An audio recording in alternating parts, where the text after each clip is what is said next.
সাহেব কেমন আছে? ভালো। আল্লাহ, আমি কই নিয়ে যাচ্ছি।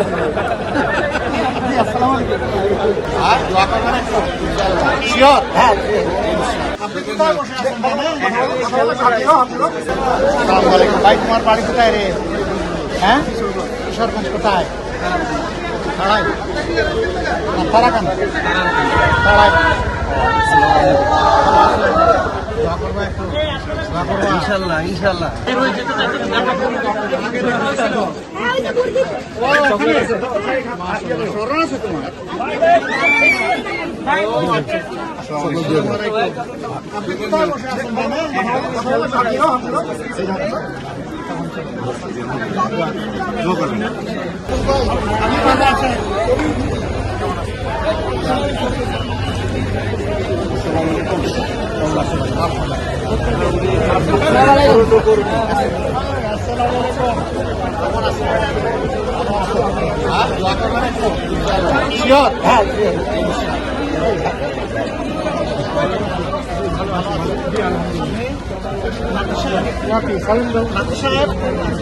কেমন আছে?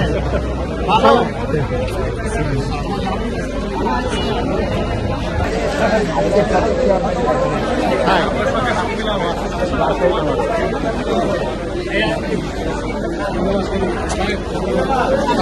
ভাই, তোমার বাড়ি কোথায় রে? হ্যাঁ, কিশোরগঞ্জ কোথায়? তারাকান তারাই। ইনশাল্লাহ ইনশাল্লাহ।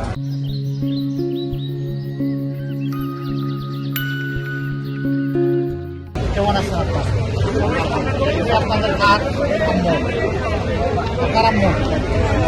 আপনার আম্ম কয়জন? একজন বা দুইজন? আল্লাহ সবাইকে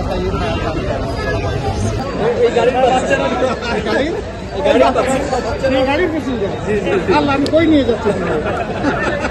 আসসালামু আলাইকুম। ভালো আছেন? আপনি কেমন আছেন? আসসালামু আলাইকুম। ভাই, ভালো আছেন? আমার ছেলে। মাশাআল্লাহ। কেমন কয় নম্বর আব্বু আপনার? একজন।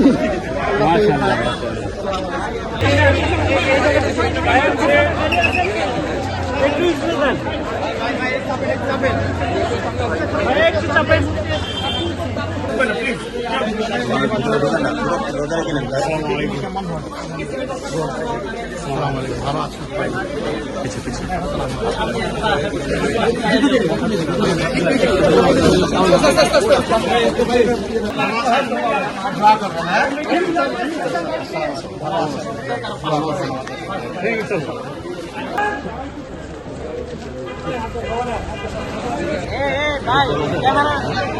জোটের প্রার্থী নাসিরউদ্দিন পাটোয়ারির উপরে আঘাত করা হলো, সে বিষয়ে নিশ্চয়ই আমরা সবাই সম্পূর্ণ। সে বিষয়টাতে জোটের মানে আপনি শুধু দেখছেন শুধু নাসিরউদ্দিন পাটোয়ারি, এর আগে আদিবের আমাদের লোকদের উপরে জায়গায় জায়গায় হয়েছে, এমনকি মা বোনদের পেটে লাথি দেয়। আমরা সবাইকে অনুরোধ করি, এখন আমরা রাজনীতি করি, এটা অপসংস্কৃতি, রাজনীতি নয়। এখান থেকে যদি না আসে, জনগণ খুবই সচেতন, জনগণের চোখ খুব খারাপ, তীর্যকভাবে গিয়ে পড়ে। যিনি সীমা লঙ্ঘন করবেন তাকে জনগণ অতীতে ক্ষমা করে নেয়, এবারও করবে। তবে আমরা এটা চাচ্ছি, আমরা চাচ্ছি একটা সুন্দর নির্বাচন হোক, একটা মানে আমাদের মধ্যে হারমোনিয়াস রিলেশন থাকুক, এবং সেই রিলেশনটা মেনটেন করে সুন্দর নির্বাচনের মাধ্যমে দেশটাকে আমরা একটা শৃঙ্খলার দিকে নিই। আর এখনই যদি আমরা মারামারি করি, বিভিন্ন ধরনের ঝগড়ায় লিপ্ত হই, তাহলে আগামীতে ঐক্যবদ্ধ বাংলাদেশ হবে। পরস্পরের মতকে সম্মান করা উচিত, শ্রদ্ধা করা উচিত। আগামীতে আমরা একটা ঐক্যবদ্ধ বাংলাদেশ দেখার স্বপ্ন, এবং আমরা কাউকে দূরে সরাই নিতে চাই। জোটের একটা পক্ষ বলছেন তারা নিরাপত্তা হচ্ছে, জামাত ইসলামী কি নিরাপত্তা কোনো বিষয় দেখতে পাচ্ছেন? আছে আছে, সবগুলোই আছে, আপনারাও দেখতে পাচ্ছেন। তবে আমরা চেষ্টা করছি যথাযথ কর্তৃপক্ষ যারা আছে তাদের সাথে বিষয়গুলো নিয়ে